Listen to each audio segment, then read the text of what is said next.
오늘 읽은 본문은 아브라함이 하나님의 인도함 없이 애굽으로 내려갔다가 실패하지만 우리 하나님의 고쳐주심으로 인해서 다시 애굽을 떠나 약속의 땅인 가나안 땅으로 돌아오는 장면으로 시작을 합니다. 자신의 실수와 잘못으로 바로의 아내가 될 뻔한 그 사례를 하나님께서 구해 주시고, 또 하나님의 구원의 계획이 망가질 뻔했는데 하나님께서 고쳐 주셨습니다. 막아 주셨어요. 이때 아브라함은 잘못에 대한 대가를 톡톡하게 치르고 하나님의 도우심을 받았지만 왠지 하나님과의 관계가 서먹서먹했을 것 같습니다. 자녀가 잘못을 해서 혼나고 나면 왠지 부모님이 조금 멀게 느껴지는 것처럼 자신의 잘못으로 하나님과의 관계가 전보다 멀어진 것 같이 느껴졌을 것입니다. 그런 마음으로 다시 약속의 땅으로 돌아온 것입니다. 저는 오늘 본문 말씀에 의지해서 하나님과 멀어진 관계를 회복하는 법이라는 제목으로 아브라함의 이야기를 통해서 하나님의 품을 떠났다 다시 돌아오는 것을 반복하는 연약한 우리에게 주시는 두 가지 은혜를 나누고자 합니다. 첫 번째로, 하나님은 다시 시작하도록 기회를 주심으로 관계를 회복시켜 주십니다. 다시 시작하도록 무엇을 주신다고요? 기회를 주시는 분이다. 기회를 주시는 분이다. 여러분 혹시 한자어인데 기시감이라는 말 들어보셨나요? 기시감? 아니면 우린 또 이제 미국에 사니까 우리 데자뷰라고 하는 말 들어보셨어요? 데자뷰? 들어보셨을 겁니다. 이 두 단어는 사실 같은 뜻을 가진 단어입니다. 데자뷰라는 단어의 한자가 바로 기시감이기 때문입니다. 저는 오늘 본문 말씀을 준비하면서 딱 첫 번째 드는 느낌이 바로 이 기시감, 데자뷰였습니다. 이 데자뷰라는 말의 뜻은 처음 경험하는 것임에도 불구하고 이미 본 적이 있거나 경험한 적이 있는 것 같은 이상한 느낌이나 환상을 의미합니다. 이 말은 프랑스에서 에밀 보아락이라고 하는 사람에 의해서 처음 사용되었는데, 이미라는 뜻의 데자와 보았다의 뷰가 합쳐진 합성어입니다. 처음 가본 곳인데 이전에 왠지 여기 와본 적이 있는 것 같은데, 이렇게 느끼거나 처음 하는 일인데 전에 이런 일을 한 것처럼 느껴지는 현상입니다. 오늘 본문이 그렇습니다. 아브라함이 하나님의 부르심을 받고 자기가 살던 하란을 떠나서 또 친척과 아버지의 집을 떠나서 그곳을 버려두고 가나안 땅으로 떠나는 장면을 연상하게 합니다. 처음과 다른 것이 있다면, 처음에는 하나님의 부르심에 순종하여서 믿음으로 응답하여서 떠난 것이고, 이번에는 무너진 믿음과 순종, 즉 실수와 실패의 아픔을 안고 하나님과의 관계가 소원해진 상태로 떠난 점입니다. 실패하고 또 자신의 실수로 사랑하는 아내와 식솔들을 죽음의 위기로 몰아넣었다는 가장의 자책감으로 가슴을 치고 있을 그 아브라함에게 왜 하나님은 처음과 비슷한 처음 믿음과 순종으로 떠났던 장면을 연상하게 하는 그런 길로 인도하셨을까요? 하나님께서는 아브라함과 처음부터 다시 시작하기 원하셨기 때문입니다. 우리 영어로는 start over 이렇게 표현을 하죠. 다시 시작한다.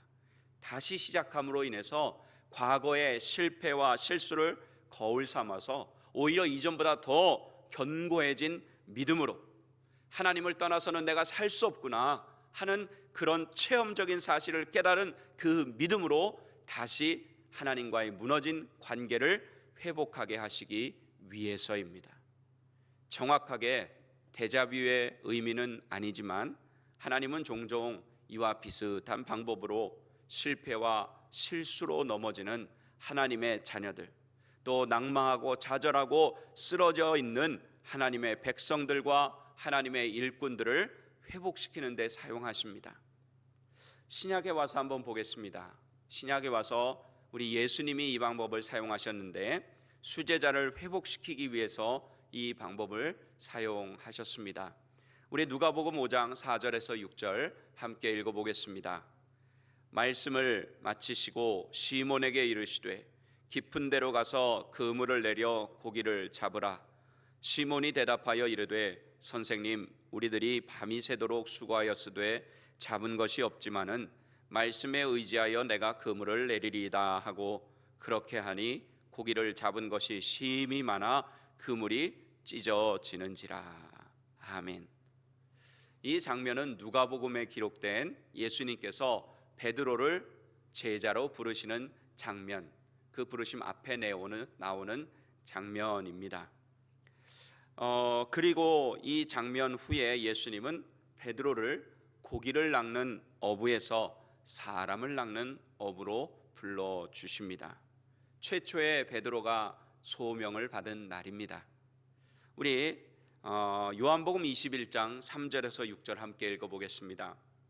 시몬 베드로가 나는 물고기 잡으러 가노라 하니 그들이 우리도 함께 가겠다 하고 나가서 배에 올랐으나 그날 밤에 아무것도 잡지 못하였더니 날이 새어갈 때에 예수께서 바닷가에 서셨으나 제자들이 예수이신 줄을 알지 못하는지라. 예수께서 이르시되 얘들아 너희에게 고기가 있느냐? 대답하되 없나이다. 이르시되 그물을 배 오른편에 던지라. 그리하면 잡으리라 하시니 이에 던졌더니 물고기가 많아 그물을 들 수 없더라. 아멘. 여러분들 이제 누가복음과 요한복음을 읽으셨습니다. 여러분 어떤 느낌이 드십니까? 다른 장소, 다른 시간인데 왠지 비슷한 장면 같지 않으십니까? 이 장면은 예수님을 3번이나 부인하고 저주까지 한 실패하고 낙심하고 절망해서 다시 자신은 이제 고기를 낚는 어부가 아니라 사람을 낚는 어부로 부름을 받았는데 다시 물고기 잡는 어부로 돌아가 그 갈릴리 바닷가에서 고기 잡는 베드로가 되겠다고 돌아가서 있는 그 베드로에게 예수님께서 찾아오셔서 베드로로 하여금 다시 한번 기적을 체험케 하시는 그 장면입니다. 이 비슷한 장면을 예수님께서 연출하시면서까지 베드로에게 원하셨던 것은 무엇일까요? 그 실패한 베드로, 예수님을 저주까지 했으니까 아마 아브라함보다도 더 큰 자책감이 있었을 것 같습니다. 우리도 예수님 저주하라고 하면 저주하겠습니까? 안 하겠죠, 그죠? 예수님 부인하라고 하면 우리 예수님 부인할까요? 물론 그 상황에 가보지 않았기 때문에 우리가 단정적으로 말할 수는 없지만 지금 우리의 믿음을 가지고는 와, 어떻게 예수님을 부인하지? 어떻게 예수님을 저주까지 하지? 그러니 우리도 그런 마음이 드는데 실제적으로 예수님을 저주하고 부인한 베드로의 마음은 어떻겠습니까? 그러니까 소명이 기억나도 그 소명대로 살지 못했을 것 같습니다. 너무 죄송해서 하나님 앞에서 예수님 앞에서 얼굴을 들 수 없어서 그러니까 자기 옛날의 직업으로 돌아가서 고기 잡았던 거예요. 그런데 예수님은 그 연약하고 절망하고 낙심하고 실패를 경험해서 쓰러져 있는 그 베드로에게 오셔서 원하셨던 것은 다시 시작하자. 베드로야, 내가 왔으니까 다시 시작할 수 있다 하는 이런 메시지를 강력하게 전해 주시기 위해서입니다. 베드로가 바보가 아닌 이상 3년 반 전에 자신에게 일어났던 이 비슷한 장면을 모를 리가 없었을 것입니다. 이때 예수님은 베드로를 2번째 부르신 것입니다.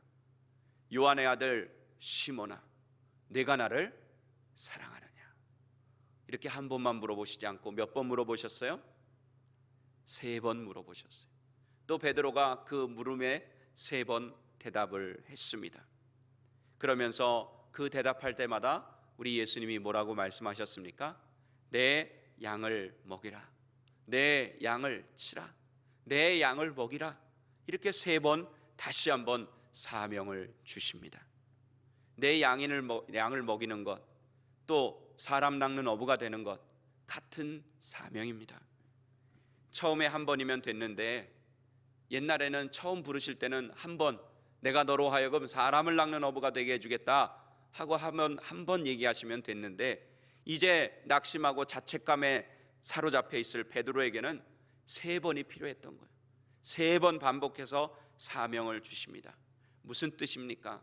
3이라고 하는 숫자의 의미, 완전수라고 하는 건 다 알고 계실 겁니다. 3번이나 반복하면서 이제 다시는 베드로야, 내가 너에게 주는 이 사명을 절대로 잊지 말고 버리지 말아라 하는 그 예수님의 사랑과 배려가 담겨 있었던 것입니다. 이렇게 예수님께서 다시 시작하게 하심으로 회복된 베드로는 예수님이 주신 그 사명대로 나중에 어떻게 됩니까? 성령의 임하심을 받고 설교하니까, 복음을 전하니까 한 번에 3,000명, 그 다음에는 5,000명이나 돌아오게 하는 대사도가 됩니다. 예루살렘 교회의 지도자가 됩니다. 또 유대인들을 많이 구원하고 하나님의 나라를 확장하는 데 귀하게 쓰임받는, 그런 기둥과 같이 쓰임받는 사도가 되었습니다. 하나님은 자비와 긍휼이 많으시고 신실하신 분이시기 때문에 하나님이 하신 약속, 언약의 말씀을 어기시는 분이 아닙니다. 설사 사람 쪽에서 연약해서, 믿음이 연약해서 그 약속을 놓칠 때는 있어도 하나님 쪽에서는 연약하고 실패하여 넘어지는 사람 그냥 두시지 않습니다. 베드로에게 찾아오셨던 그 예수님이 우리에게도 찾아오신다는 사실을 여러분들 꼭 기억하시기를 바랍니다. 물론 잘못했을 때, 죄를 지었을 때는 대가를 치르게 하십니다. 아브라함이 완전히 망신을 당했던 것처럼, 그 위기를 모면했던 것처럼 대가를 치르게 하십니다. 하지만 그것으로 끝나는 것이 아니라 우리 좋으신 하나님은, 우리 좋으신 예수님은 다시 세워주셔서 다시 시작하게 하심으로 하나님과의 관계를 회복시켜 주신다는 사실, 여러분들 믿으시기를 바랍니다. 두 번째로, 하나님은 예배를 통해 회복시켜 주십니다. 사람은 누군가와의 관계가 멀어진 그 관계를 회복하려면 어떻게 해야 됩니까?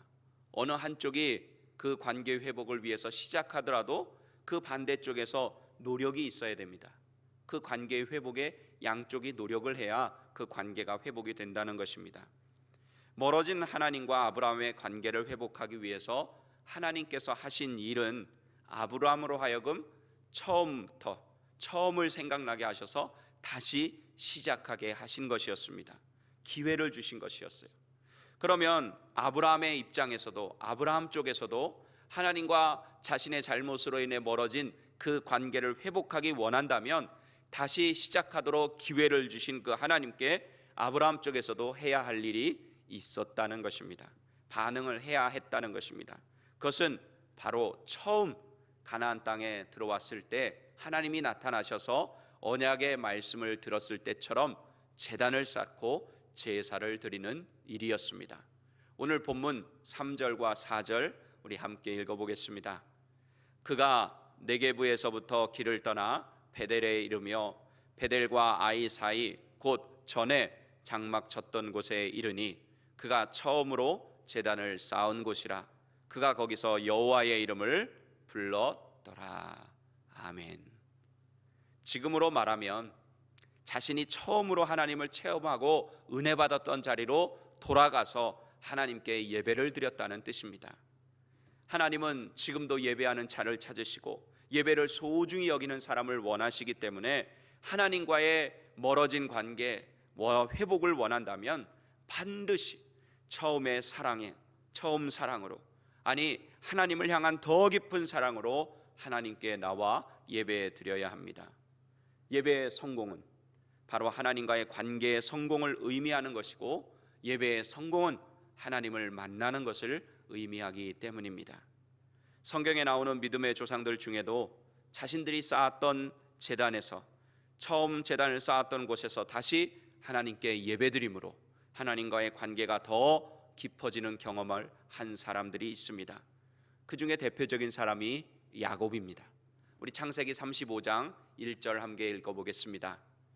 하나님이 야곱에게 이르시되 일어나 베델로 올라가서 거기 거주하며 내가 내 형 에서의 낯을 피하여 도망하던 때에 내게 나타났던 하나님께 거기서 제단을 쌓으라 하신지라. 아멘. 베델이 어떤 곳입니까? 야곱에게 야반 도주에서 도망가는 야곱이 그곳에서 하나님을 만난 곳입니다. 하나님을 체험했던 곳이에요. 처음 은혜 받았던 곳이라는 것입니다. 처음 하나님과의 관계가 형성되었던 그런 곳이에요.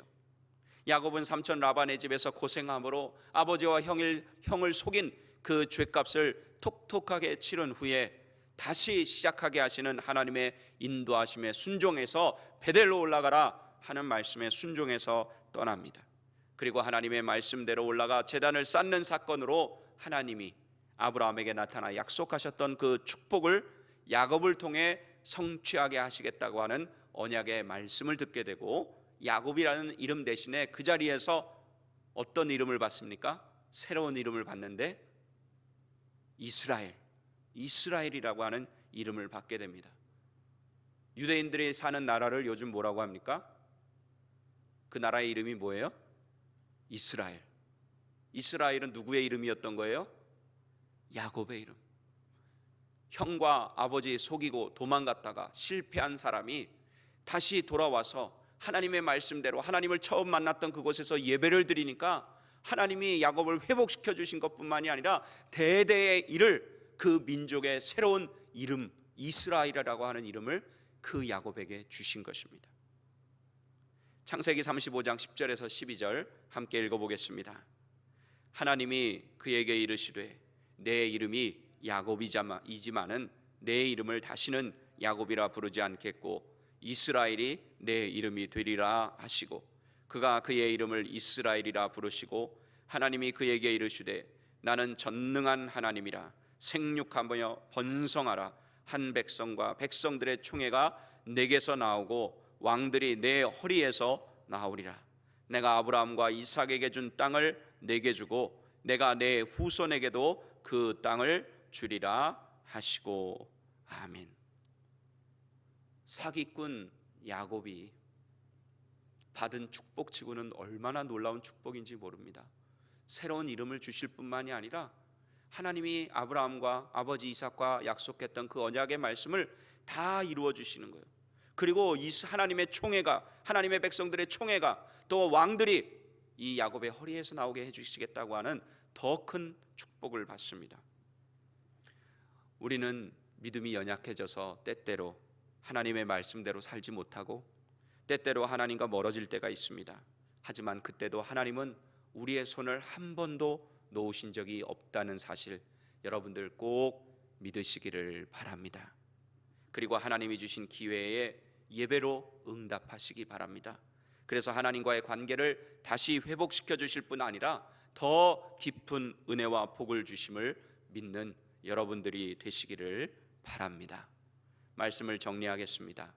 사랑하는 새벽예배 성도 여러분, 우리는 아브라함, 야곱, 베드로와 같이 연약한 사람들입니다. 일부러 하나님을 떠나서는 안 되지만 신앙생활을 하다 보면 본의 아니게 하나님과의 관계가 멀어지고 또 은혜에서 미끄러질 때도 있고 예배를 소홀히 할 때도 있고 기도하지 못할 때도 있습니다. 이럴 때 오늘 말씀을 기억하셔서 우리와 더 깊은 관계를 원하시는 하나님께서 우리를 찾아오셔서 다시 한번 시작하게 하시는 기회를 주신다고 하는 것 믿으심으로 그 주시는 기회를 놓치지 마시고 또 하나님께 나와 회개하며 예배드림으로 하나님과의 관계를 회복하시기 바랍니다. 하나님 아버지께서는 실패한 아브라함이 오히려 더 가축과 금이 많게 하셔서 돌아오게 하시고, 사기꾼 야곱이 이스라엘이라고 하는 이름을 사기꾼 야곱에게 그 이름을 주시며, 또 실패한 베드로를 회복시켜서 초대교회 부흥의 역사를 이루어 가셨습니다. 이 좋으신 하나님, 이 좋으신 예수님을 주인으로 모시고 관계의 회복뿐 아니라 하나님과의 관계가 더 깊어지는 은혜를 누리고 복을 누리는 여러분 모두가 되시기를 예수님의 이름으로 간절히 축원합니다. 기도하시겠습니다.